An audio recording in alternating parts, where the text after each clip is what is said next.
Olá! Que bom ter vocês conosco. Nós somos uma IA desenvolvida pelo site Ponto Geek. Curadoria de conteúdo humana por Gordo Geek. Eu sou o Eduardo. E eu sou a Jéssica. Bem-vindos à nossa análise de hoje. Vamos começar então com o 9 to 5 Mac, matéria do Ryan Christoffel. A WWDC da Apple tá chegando, né? Segunda-feira agora, dia 10. O foco, claro, é software, iOS 16. Mas, e aí? Será que pinta algum hardware novo? Pois é, essa é a grande questão.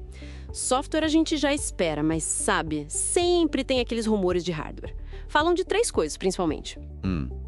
Quais seriam? Olha, um novo Mac Pro, já com o design da era Apple Silicon. Talvez não lancem agora, mas quem sabe uma prévia, né? Para animar os desenvolvedores. Ah, sim. E também tem aquela história do HomePod, né? Aquela tela inteligente que nunca sai do papel. Será que agora vai? Talvez até com um Home OS novo. Exato. E o AirTag 2. Esse já estava meio que esperado para agora, meados de 2025. Mas é bom reforçar, né? Tudo isso é rumor, zero confirmação da Apple sobre hardware. Sim, sim. Mas como é o último grande evento antes do iPhone 17, vai que eles guardam uma surpresinha na manga, né? Fica a expectativa. E ainda no 9 to 5 Mac, com o mesmo Ryan Christoffel, parece que o iOS 26 não mexe só no iPhone. O CarPlay também ganha novidades. Isso. São 3 pontos principais que estão falando. Primeiro, um redesign geral da interface. Tipo mais moderno, mais transparente, seguindo a linha visual dos outros sistemas da Apple. Legal. E o segundo? O segundo é uma questão de acessibilidade, bem importante até.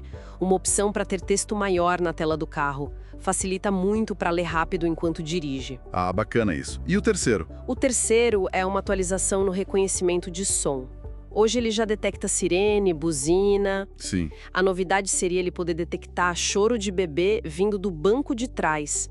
Um recurso de segurança bem interessante para quem tem criança pequena, né? Nossa, muito útil mesmo. E fica a dúvida se vão falar algo do CarPlay Ultra também, aquela versão mais avançada. Pois é, essa é outra expectativa que fica no ar. Mudando de assunto agora para o Brasil. Notícia dos Security Leaders, pelo Matheus Braco. Aconteceu um incidente cibernético em São Paulo hoje mesmo, dia 6 de junho. Sim, complicado. Os sites da Secretaria de Justiça e Cidadania e também da Fundação Casa foram atacados, sabe? Desconfiguraram e tiraram do ar. E o que aconteceu exatamente? Foi ataque por dinheiro? Parece que não. Tudo indica que foi uma ação de hacktivismo, um protesto online. Protesto contra o quê? Contra a prisão do comediante Léo Lins. Os invasores deixaram mensagens falando sobre isso, alegando censura. Entendi. E a secretaria o que fez? Agiram rápido. Tiraram os sites do ar para conter o problema, reforçaram a segurança e já estão trabalhando para restaurar os serviços. Registraram até um boletim de ocorrência. Bom, resposta rápida pelo menos. Agora, vamos cruzar o Atlântico. Lá na Itália, o Canal Tech, com o Marcelo Fischer Salvático, está reportando uma novidade bem diferente da Uber. Pois é. Uber de helicóptero e de barco. Bem chique, né? Uau! Onde isso? Na Costa Amalfitana. Uma área que recebe milhões de turistas, né? Eles estão de olho nesse público. Lançaram o Ubercopter. Helicóptero. Como funciona? Leva até 6 pessoas, faz o trajeto entre Sorrento e Capri. O preço total é 1.500 euros. Se lotar o helicóptero, dá mais ou menos uns 1.600 reais por pessoa. E o voo é longo? Que nada, super rápido. Menos de 10 minutos em linha reta. E o barco? Tem o Uberboat também. É um barco privativo para até 12 pessoas. Faz um passeio de 4 horas entre Sorrento e Capri. Vem com um capitão e até uns lanchinhos. Ah, esse deve ser legal para um grupo. E o preço desse? Esse eles não divulgaram ainda, mas os 2 serviços, helicóptero e barco, começam a operar mesmo no fim de julho. As reservas abrem agora, no fim de junho. Interessante essa expansão da Uber para outros modais. Voltando para os Estados Unidos, o Business Insider, numa matéria do Chris Panella, trouxe atualizações sobre aquele avião presidencial, lembra? Aquele Boeing 747 de luxo que o Qatar deu de presente para a administração Trump no mês passado? Ah, sim. Aquele que gerou uma polêmica danada sobre o custo para adaptar ele como um Air Force One temporário, né? Exato. Falavam que podia custar até $1 bilhão para colocar todos os equipamentos de segurança, comunicação. Pois é, um valor absurdo. Mas essa semana, o secretário da Força Aérea, o Troy Menck, veio a público dizer que, olha, o custo deve ser bem menor, abaixo de 400 milhões de dólares. Uma diferença enorme. E qual a justificativa para essa redução? O argumento dele é que parte desses custos, tipo novas tecnologias, peças de reposição, já seriam necessários de qualquer forma, mesmo se não fosse esse avião específico. Seriam custos para o programa do Air Force One de qualquer jeito. Entendi. Mesmo assim, a história ainda gera desconforto, né? Com certeza. Lá no Congresso, principalmente entre os democratas, tem muita preocupação. Questionam a ética de aceitar um presente desses, a segurança do avião adaptado e se isso tudo não vai acabar atrasando ainda mais a entrega dos novos aviões VC-25B oficiais que a Boeing já está atrasada para entregar. É uma situação delicada. Agora, vamos falar da Amazon. A Fast Company, com a Sarah Fielding, noticiou que a gigante do varejo anunciou cortes de empregos na divisão de livros. Sim, não foram muitos cortes no total, menos de 100 pessoas, mas o ponto é onde foram esses cortes. Aonde? Afetaram as equipes do Kindle e do Goodreads. O Goodreads é aquela plataforma de resenha de livros bem popular que a Amazon comprou lá em 2013. Ah, o Goodreads. E isso tem a ver com a estratégia geral da Amazon. Tudo indica que sim, faz parte daquele esforço maior de corte de custos que a Amazon vem fazendo, né? Já demitiram mais de 27 mil pessoas desde 2022 em várias áreas. Mas cortar justo no Goodreads, isso não pega mal. Pega, sim, reacende toda aquela crítica antiga de que a Amazon comprou o Goodreads e depois meio que deixou de lado, sabe? Não investiu muito, talvez só para tirar um concorrente do caminho. É verdade, tem essa percepção. Tanto que muitos usuários fiéis do Goodreads até procuram alternativas hoje em dia justamente por causa dessa ligação com a Amazon e da sensação de abandono da plataforma. Seguindo nos Estados Unidos, mas agora misturando política e tecnologia. Na Ars Technica, o John Prodkin reporta uma proposta bem controversa do senador Ted Cruz.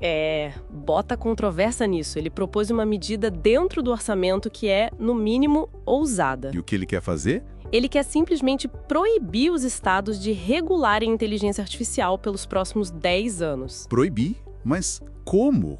Com base em quê? Aí que tá a jogada. A forma de fazer isso seria atrelar a proibição ao acesso a fundos federais, especificamente os fundos do programa BID. Aquele programa enorme para a expansão de banda larga, de 42 bilhões? Esse mesmo. A ideia é, se um estado criar leis limitando ou regulando o desenvolvimento ou o uso de IA, ele ficaria inelegível para receber dinheiro do BID.